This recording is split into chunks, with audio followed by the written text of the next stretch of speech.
everyone, welcome back to the Gamers Love Language podcast. Happy Sunday. My name is Jackie, aka Getsy on Twitch. I'm Nick, aka Official EBELS, and today we're going to be going over a little bit more of an in-depth episode based on our first podcast. So if you listened to our first podcast, you heard our very first question, which was, how do you get started on Twitch, basically? Like, what does that all entail, from the software you need, everything along those lines. So we wanted to do a deeper dive into that because it's a lot. And I mean, we went on a big tangent. That episode went long, so if you stuck through the entire first episode, thank you. But let's go ahead and get into a deeper dive. But first, what are some updates that you have from this past week, Jackie? Well, we saw the Super Mario movie. How did you like it? Did you have fun watching it? Yeah, I thought it was really good. It was a really good movie. I was thoroughly shocked, honestly. I thought it was really good. I really liked it. For me personally, honestly, this last week's been kind of hard, but my community on stream has been so kind, and they made my week feel so much better and easier. I've just been going through it a little bit emotionally, mentally, but I'm feeling really loved by so many people, so that's definitely bringing my spirits up. So yeah, that's just my little update. What about you? Anything new for you going on? Not really. A big thing though, actually, this past week is I hit 300 members in my Discord community, which is super cool. We're pushing to 350 now, which is absolutely insane. And I guess another really big thing is in the past week, I've gotten 3 new sponsorship opportunities. One I turned down. I didn't think it was worth it. I looked into it. I did a lot of research on the game. I was like, this is not it for me. And in turn, I got a re-sponsorship from a game that I already had done this year. And then I got a new sponsorship, which I think is going to be really awesome. Yeah. So I'm really looking forward to doing that and being able to take some of those earnings and give back to my community as well. That's going to be great. That's going to be wonderful. Yep. We love some little updates. We love little life updates. It's great. So, moving forward, why don't we just get right into it? We definitely want to keep these podcasts a little bit shorter than our first episode.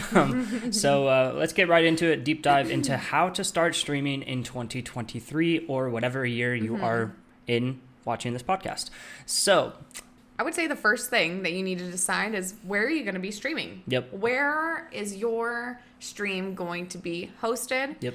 And there's definitely a lot of options nowadays. Nick, do you want to list some of the options that people do have, and then what choices we made based on those? Yeah, absolutely. So just to give an idea of what platforms are available to everybody is, you have Twitch, you have YouTube, you have Facebook, and then a new one that's kind of been a hot commodity is one that's called Kick. I'm going to just preface this right now.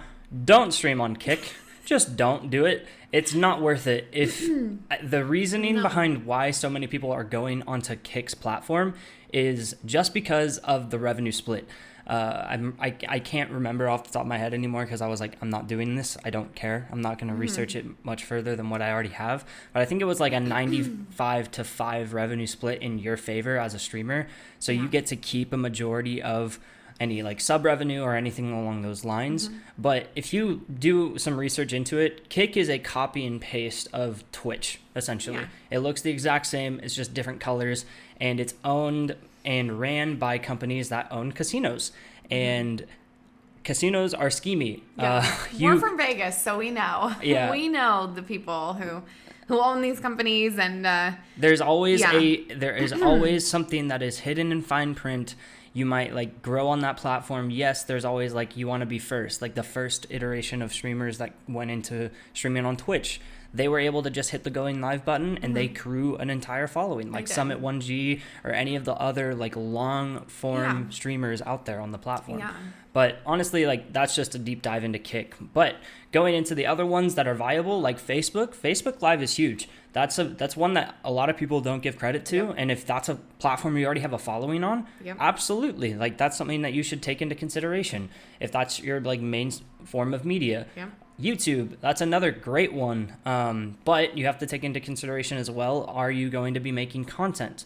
You really want to just deep dive into whatever streaming platform you're going to be going to, and where are you going to be making your content? Yeah, exactly. Because, I mean, the nice thing about having multiple platforms, so like being on TikTok, being on Instagram Reels, being on YouTube Shorts, that's something that you can cater to all audiences on. Yeah. Twitch is only for live streaming. Yeah. That is the catered platform. That's why Jackie and I chose Twitch, because then we can go onto these other platforms and be able to reach and engage with another audience. Yes, because Twitch did update their exclusivity clause recently, which basically stops streamers from streaming at the same time on other streaming platforms, with the exception of media apps. So social media apps are not included in that exclusivity. Yes. So you can live stream on Twitch while live streaming at the same time on things like TikTok or Instagram. Exactly. However, you wouldn't be able to stream at the same time on Twitch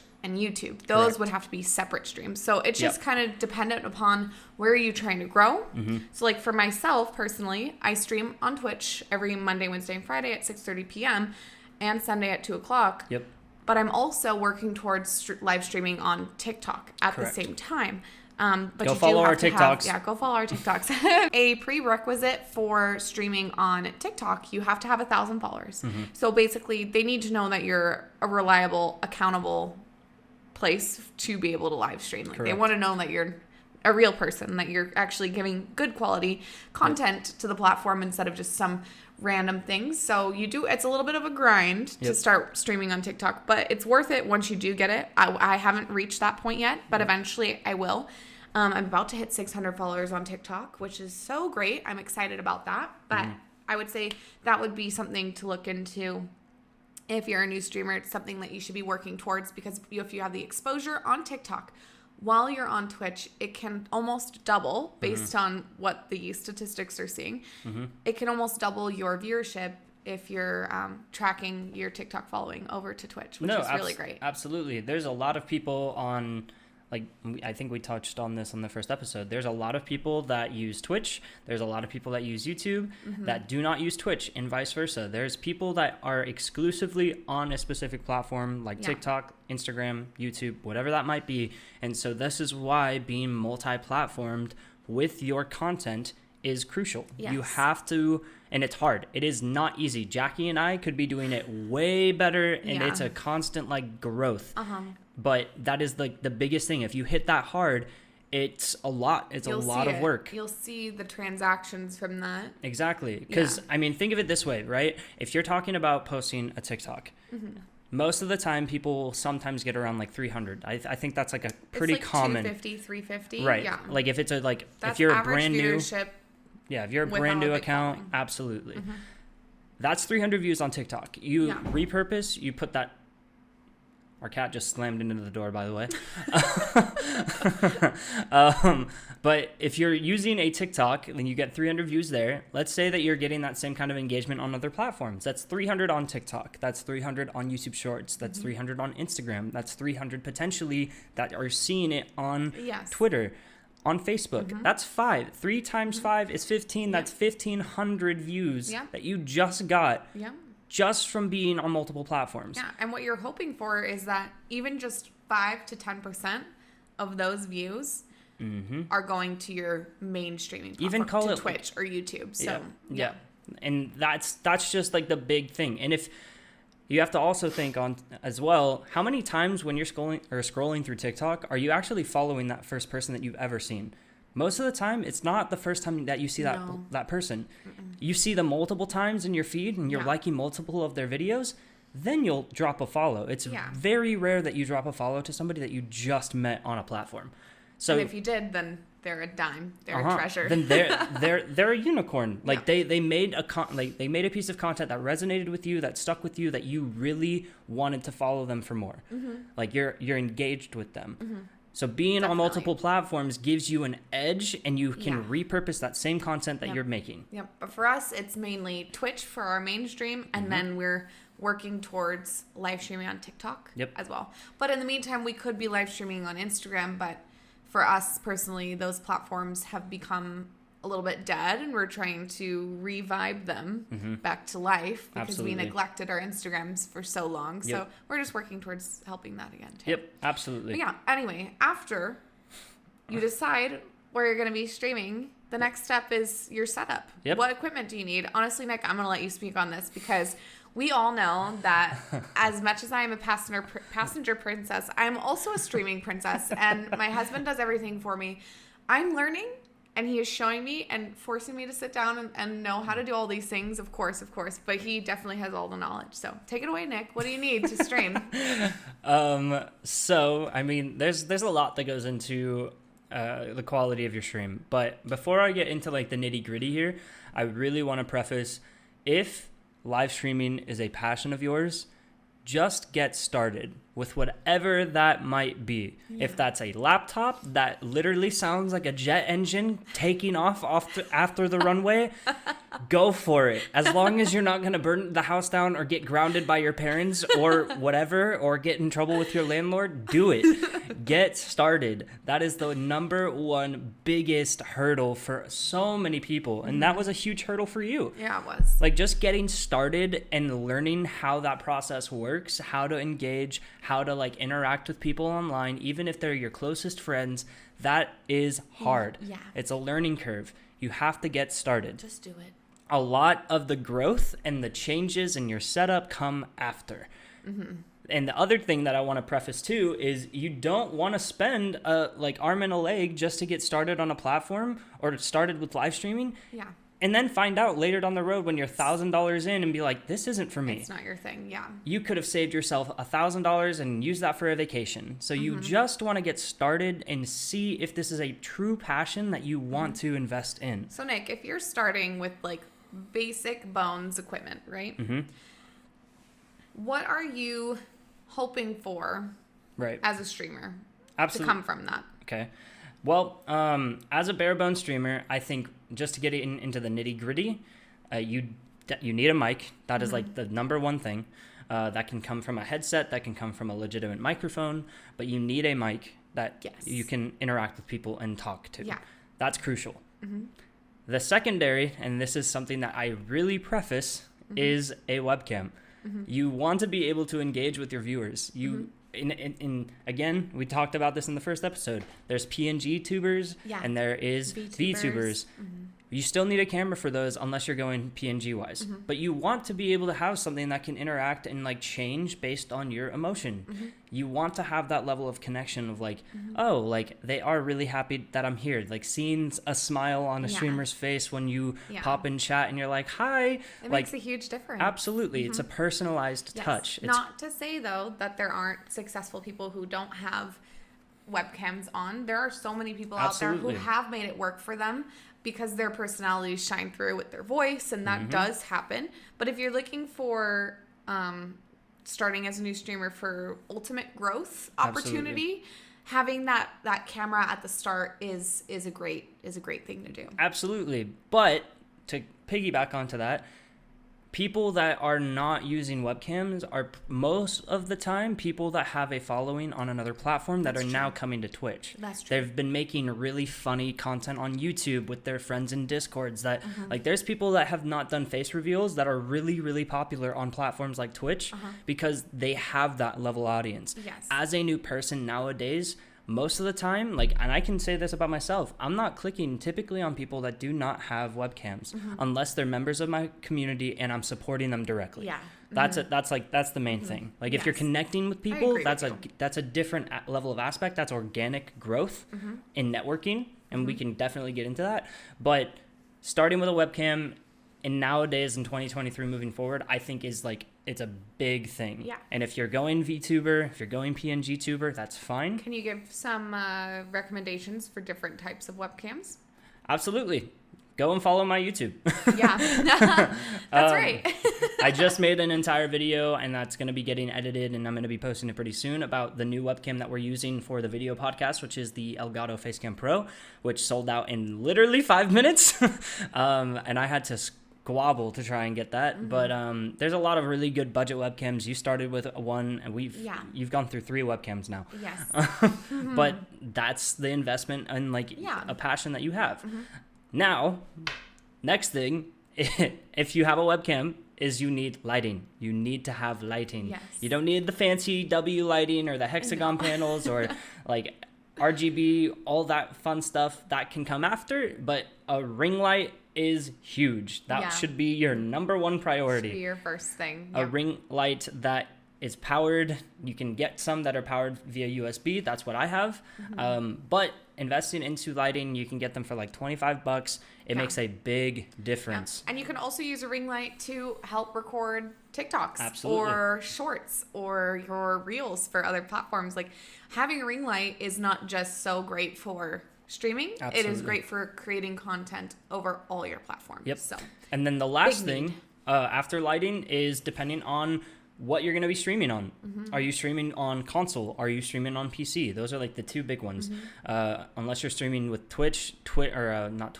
with a Switch, you still can, but the difference there is between PS4 and Xbox, you can actually have embedded live streaming within those consoles. So you can actually stream live. You can hook up a webcam to that console and you can stream. There's an embedded feature within that. But and then have your phone up to see chat. Absolutely, exactly. The Nintendo Switch does not have that capability. So if that's a platform, and I know a lot of our community members use the Switch, then you need to invest into a capture card and you need to have a laptop or a PC to run that stream. A capture card is essentially just a bypassing aspect where you go from HDMI from your console to the capture card itself, and then from the capture card to your PC or laptop. That's how the information goes into a software of OBS or whatever platform that you're going to be using to capture all of everything and live stream onto a platform like Twitch, YouTube, Facebook, whatever. So that is something that you need if you're going on the Switch. And if you have any major questions, definitely let us know within the comments and of like YouTube, or check out our Discords and message us directly. We would love to be able to help you, and we always love being able to answer questions on that. But that's a whole other rabbit hole that I don't think we need to get into right now. So that's pretty much like the biggest things. Once you've chosen your platform, again, just to reiterate, you need to have a camera, in my opinion, unless you're going PNG tuber. You can start out with no camera, but that's definitely something you want to invest in if it is a passion of yours. I would say your biggest investment is going to be a quality like mic. I think how you sound is the most important thing first. Absolutely. And then get the camera. Yeah. If you had to decide, microphone first. And there's great then ones. Camera. There are great ones. If you want suggestions, again, comments or Discord, DM, let us know. I love this kind of techie aspects. If there are enough comments, I'm pretty sure we'll probably have to make a YouTube video about our top microphones, our top cameras. You can literally get some that are like $25 that sound flawless. Not even joking. I have high preferences when it comes to audio equipment because that's the industry that I work in.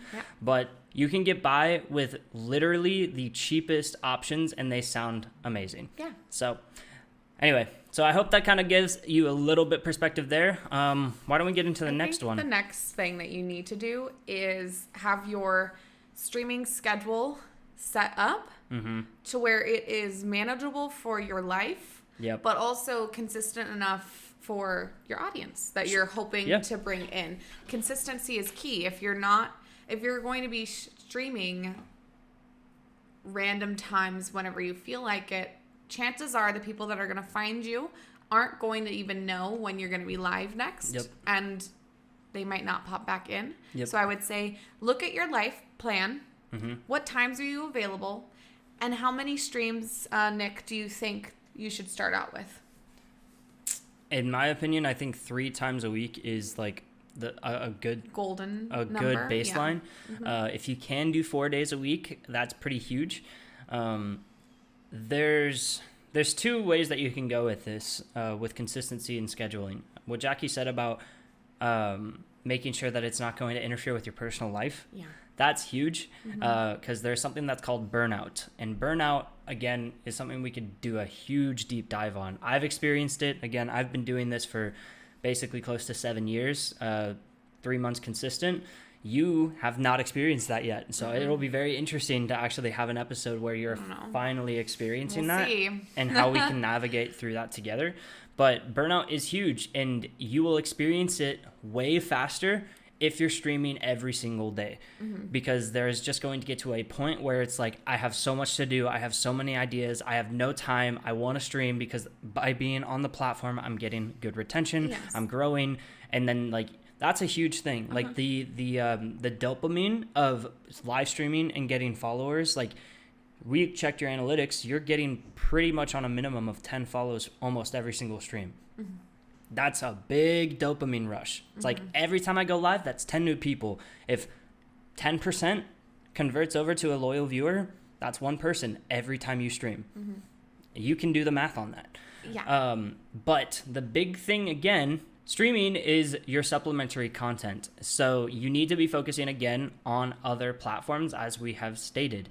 This is something that you need to be focusing on. And I mean, realistically speaking, scheduling needs to not interfere with your life. Like there needs to be balance. There needs to be balance. You need to be focusing on your other content so that you're not going to be getting burnout. Because if you're streaming every day and you're getting that dopamine and you're like, okay, I can keep going and I can keep going.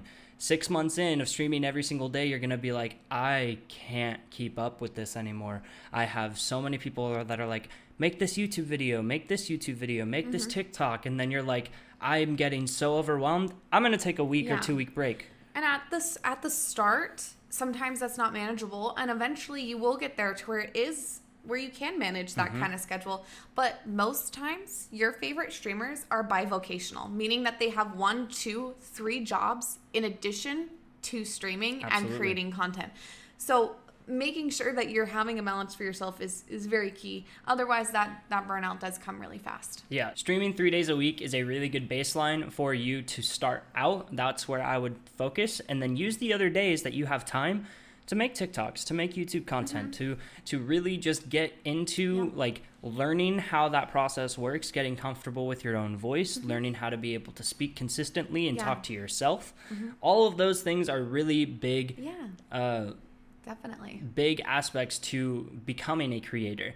And there's a lot of skills that will just natively come to you once you start this process, which is why, again, I say just get started. Yeah, get over that hurdle. Just get started. Create your Twitch profile. Is definitely going to be Twitch, YouTube, whatever your profile needs to be. It needs to be created. Put that schedule on your profile. Absolutely. So that people can see that, and then fill out your about me, make it interesting, have people learn more about you, set up your panels, make a Discord, and just set up like tiny perms, and just to start, have an introduce yourself section and a general section, just so that people can find somewhere after your stream to come and hang out with you and say hi to you. Absolutely. That would be something that I think that you need to do. And then you need to start promoting. You need to promote that you're going to be going live on your other platforms and that you're going to start your streaming journey. Probably, I would say, a month before. A month before you actually start streaming. Nick didn't have this in his streams, but when I started, right before I started streaming, I had 1 month before I started live streaming where I just hit hard on TikTok and I hit hard on my Instagram. And I grew my TikTok from being basically inactive to being an active, engaged community. Now I have an engagement rate of 35%. Of followers engaged, and which is really, really good for that platform. So it's just, you need that 1 month, I think, right before streaming to create content, focus on that, and then be like, boom, we're going live. Here you guys go. Post on your stories, make TikToks about it, use interesting, trendy sounds to grab people in and like make it fun for people so that they're excited to do that. And research, yes, that's the next step. Research is huge. Just focusing on like, again, to go into this, because I think there's a lot of points that go into like the aspects right before you get into that aspect of wanting to go live. Again, get over the hurdle, start that process, and during that, like once you're learning and you're finding your voice, there's a lot of research that you need to do. If this is something that you really are passionate about and you want to pursue, intentional research is key. You have to research with intention of finding other creators that you look up to, that are inspirational to you, and take from them and create content that's working for them in your own unique style. Yeah. That's huge. Like if you're a Disney Dreamlight creator, what you're doing now is you're following Dreamlight creators that you look up to, that you're inspired by. Yeah. You're seeing what videos are doing well.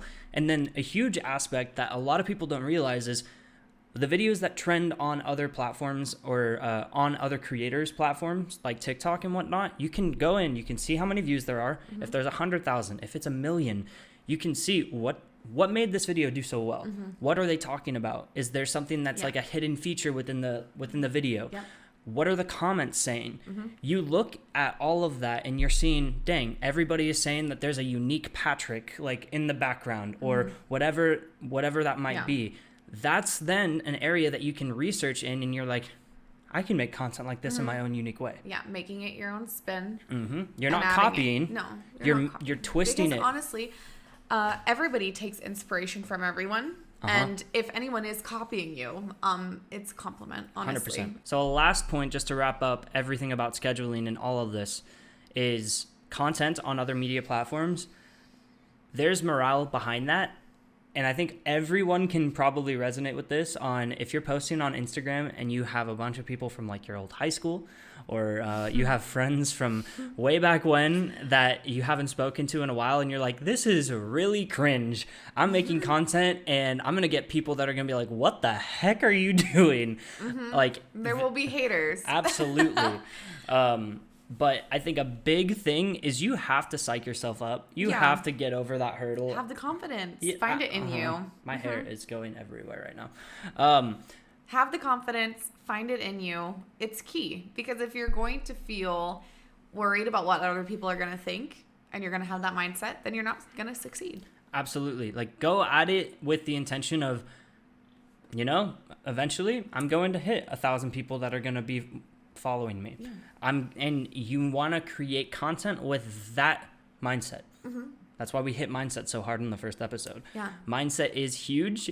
Go at content with the mindset that this is my drive, this is my passion, and anybody that's going to make fun of me over that, oh well, like that's fine. If you guys want to do that, let's see where it goes within a year, in a year's time, and then let's see how you're going to interact with me then.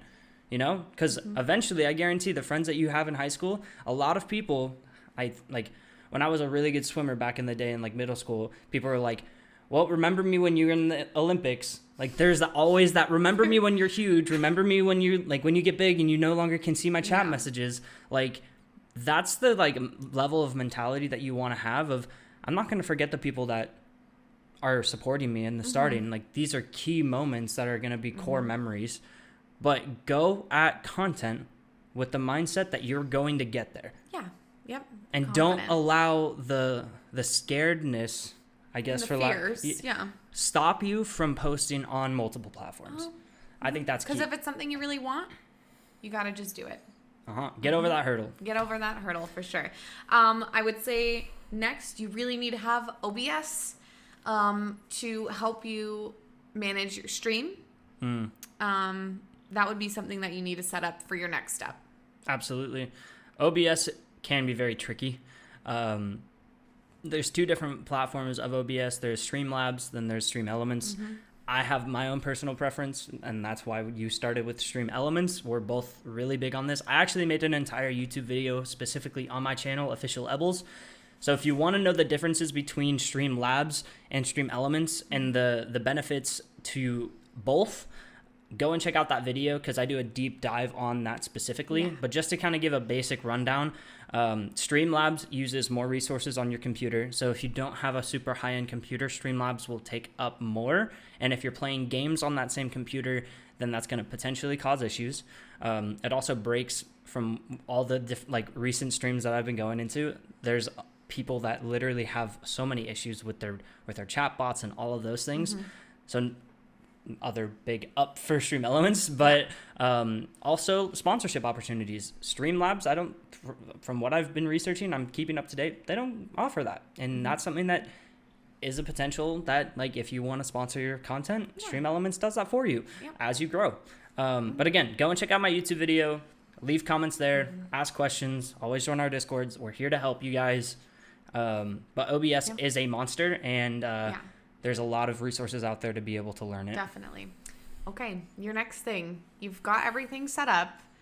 You're all set. You've been promoting for a month. You're ready to go live. Yep. What is the most important thing for you to do right when you go live? Engage with your audience that you get. And even if there is no one that shows up in that first stream, talk as if you have 1,000 people there. You're on the stage. You just went out there. No one's going to be talking to you when you're doing a live performance. When you're singing, no one's talking to you. Comedians don't have anyone talking to them. There's people that laughing, but they're talking the entire time. That's your focus. Yeah. Toggle off your view count. Don't see what or how many viewers that you have. Toggle it off. You have 1,000 people watching you. How are you going to react? Yeah. That's the mental aspect that you should be striving for. Because when you get there, then you've already trained yourself from day one. Yes. That's huge. What should you be talking about, Nick? Talk about the game. Talk about things or stories that you've had throughout your life. Give somebody the aspect of engaging with you the moment that they join your stream. If you're talking about something like what's your favorite food, what's your favorite candy, what's your favorite soda, those are controversial topics that Ask somebody them those questions. like when somebody joins in, because there are viewers out there that want to engage with smaller streamers. They really like that personal touch. They want to engage with you. When those guys come in, make sure you're showering them with appreciation from the moment. Thanking them for just viewing and hanging out. Thanking them for that. Even if there's no follow that comes from it, thank them, because they'll remember that, and maybe there's a chance they'll see your stream again and come back. You just never know. And if you are promoting content for a month prior and you're doing all of this kind of stuff right, and you're on multiple platforms, chances are you're going to build up some connections. And if you're commenting back, you're hitting them with responses, you're engaging with them on those platforms, they will convert over. So then you won't have the aspect of you have no one. You will have people. Yes. I also think we missed a big point in that prep time. There's a great thing that you can be doing, which is being in other people's streams. True. However, it's tricky. You need to be careful about this, because self-promotion and viewer etiquette is very important. Absolutely. And we should not be self-promoting now. Oh, I'm going to be starting streaming like in some random person's stream. Like that's just not good viewer etiquette. And I think there are good ways to go about it. Absolutely. If it comes up naturally. If the streamer that you're with asks you a question like that, then but we're not going to go in and be like, great speaking with you. Like, I'm going to start streaming like very soon. And then they're going to be like, cool. And then they'll move on, because it's self-promotion at that point. So if you really want to engage with a live streamer, especially somebody that you're striving to engage with, who's like in that next step, because I think organic growth, that should be its own episode that we'll make in the future.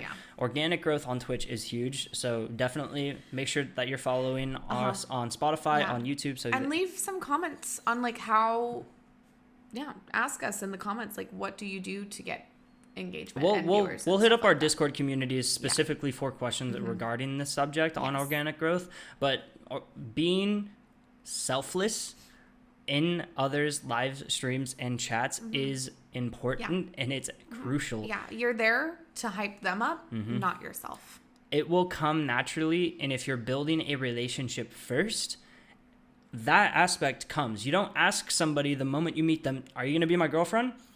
No. that's not the case. Like, think of it in that setting. You're engaging with them. You're creating that relationship. Them knowing that you're a streamer will come. But if that's the first thing out of your mouth, that's a huge friend zone. Sorry, like you not are going. Not even a friend zone. It's a huge. That no zone. Like, and this isn't like a means for us to bash on our communities whatsoever. Oh no, this isn't like this calling is not any talked individual about. out. This is just a generalization. This is not talked about at all, and this is why we wanted to make this podcast and talk about viewer etiquette, because it's huge. That's going to be such a fun episode. I'm actually very excited for us to make an episode about viewer etiquette. Absolutely. And again, like, just to reiterate, when we're making these episodes, we're not going after our communities. No. whatsoever. This is stuff that we've seen from networking with other people. This is how we go about like finding new people to raid, finding new people to network with and like grow with, and like creating relationships with, because not all relationships are going to be 100%. Exactly. And this is why we want to have this level of transparency. And if you have questions, please let us know so we can talk about them. Oh yeah, definitely. But absolutely. After you've gone live, you've been streaming, you also need to be connecting and networking. So this is definitely key. I think this is what made a huge difference when I started, because within my first week of streaming, I made it a point to be in other people's streams and to be present and chatting for a minimum of 30 minutes to an hour in other people's streams that I really looked up to. And then as time went on, with no self-promotion at all in these streams at all, I went live and people were recognizing my name on the category of Dreamlight Valley after being in other people's streams chatting, and people were coming in being like, oh, you're Gutsy, you were in so-and-so stream chatting the other day. I had no idea that you were streaming. And then they told other people, and it just, it's a snowball effect. It's a snowball effect. And I think that's so important. And when you go back and those streamers are live the same time you are, that you were chatting with earlier, the odds are, if they're going to go in their category and look for someone to raid, and you've been a wonderful viewer and chatter and audience member, and also been active in their Discord, been messaging them and reacting to things on TikTok or Instagram, they'll recognize you. And sometimes, like, at least for me, I raid people that I see are in my chat, and I see that are like active community members. I will go in and raid those people. So I think that is something that's really special, and it helps each other. It doesn't just help you. It does help the other person a lot, because you're adding to their stream. Absolutely. And adding value. Yeah, think of it this way. Twitch is not a selfish thing. And if you're going about it in a selfish manner, then you're going to go from wanting to have this be a career path to it will always be a hobby. Like, Twitch is a connecting area for you to collaborate with others. It's collaboration. If you're if you're sharing your community with other members and you're helping them rank higher on the leaderboards, you're allowing time that you're not on the platform for somebody else who's in your community to be able to grow. And that could resonate with other people that will do other, like, or come into your streams too. This is huge within organic growth. You hit it really, really well on connecting with other streamers, like going into other streamers like 20, 30 minutes before you go live, and you are the most engaging chat member for them. You're engaging them. You're asking them questions. You're like, if you go into somebody's stream and you're chatting with them, try your best to be the most engaging viewer you can be. Asking the streamer questions. Like, yeah, because honestly, you're making their day better too. Like, you're adding to their life by doing that. You want your name, like if you are a content creator, you want your name to be known. And if you go about that with creating the relationship, that is going to be huge for you. Because as you said, if you're the number one engaging viewer, then when that streamer is getting ready to go off and you're online, who are they going to see? Oh, Getsy like showered me. EBELS is like, he was in my stream earlier. Literally. Like, such a nice guy. Like, let me raid them. Like, those are huge. And if you're doing that before you go live and they're live for like 2+ hours, those are tendencies that you can find on Twitch. Like, they've been live for 2 hours. How much longer are they going to be going? I know I'm streaming for the next 4 hours. I'm going to spend some time in their stream. I'm going to engage with them. And honestly, by doing that, I've made so many amazing friendships, like true, real friendships now, to where I'm just like, wow, like, these people I consider my friends, and we chat on Discord, and like we message each other on TikTok, and like hype each other up. Like, we're supporting each other, and I've created I don't know, it makes me so happy and giddy, because like, it's so cool having friends that have similar interests and hobbies. And I think that's just, at least for me, it's not very much a thing about like getting my name out there. It's just not for me. It's more about like, I just want to make friends. Like, it's just a really cool thing to make friends, and it in turn does help your viewership and and just growing your community. I think it's just a bonus to the realness of just it's the fine line between building relationships and this also having that business mindset behind it as well. But that's it. Yeah, to just add the tying knot on this too. Once you raid out after you're done, because I think raiding is huge, always try and raid with equal viewership to where you're at. So if you're at 5 people, raid somebody with 5. If you're at 20, raid somebody near 20.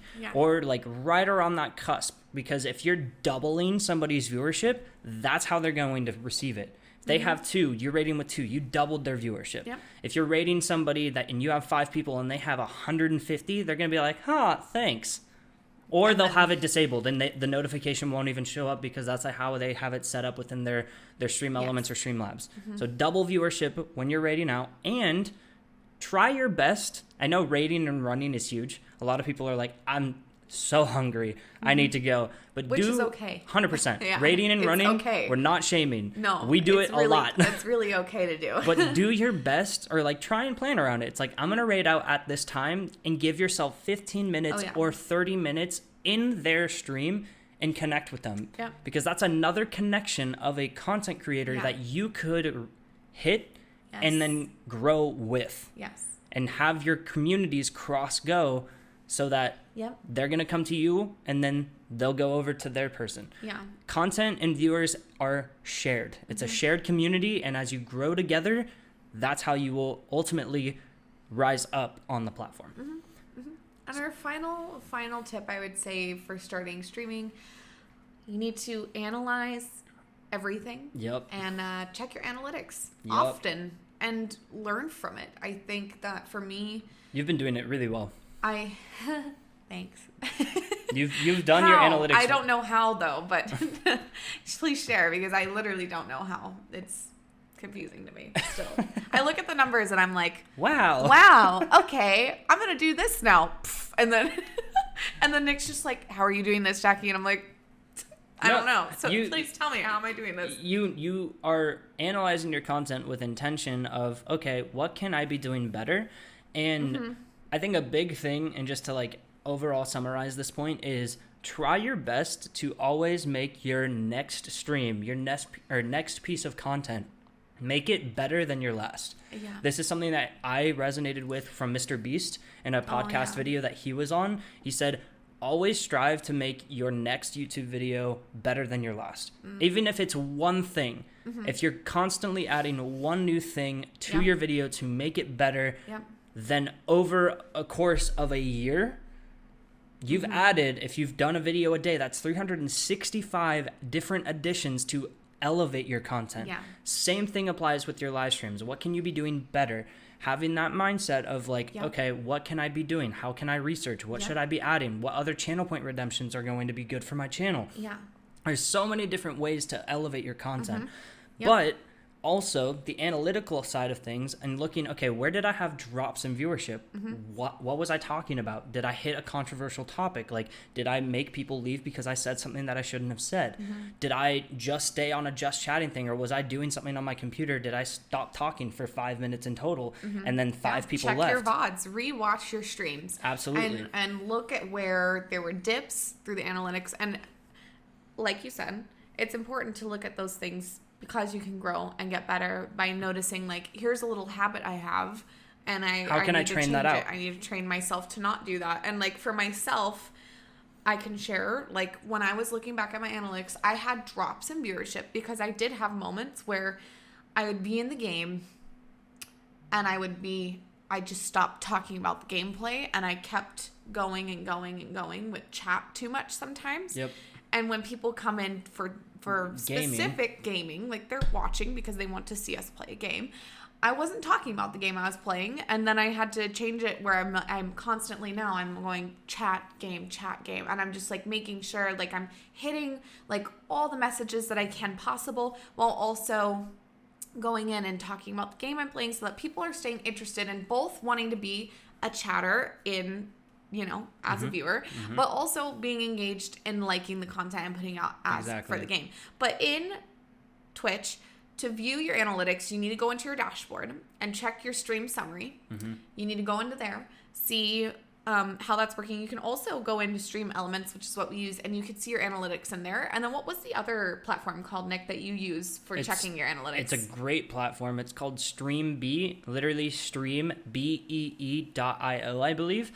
And you want to enable this. Once you have your Twitch account created, you have it verified with 2FAC, which I would 100% say get that done with your phone so that nobody can access your content. Yeah. But yes, StreamBee is something that you want to authenticate on your Twitch account so that it will track every single stream that you do, and there's a lot of analytics that go into it. It tells you the times where you had drops in viewership, because Twitch doesn't do this really. I mean, it gives you your basic average, but you in StreamBee can then reference your VOD and what you were talking about. There's a huge level of analytical deep dive we could do on StreamBee alone.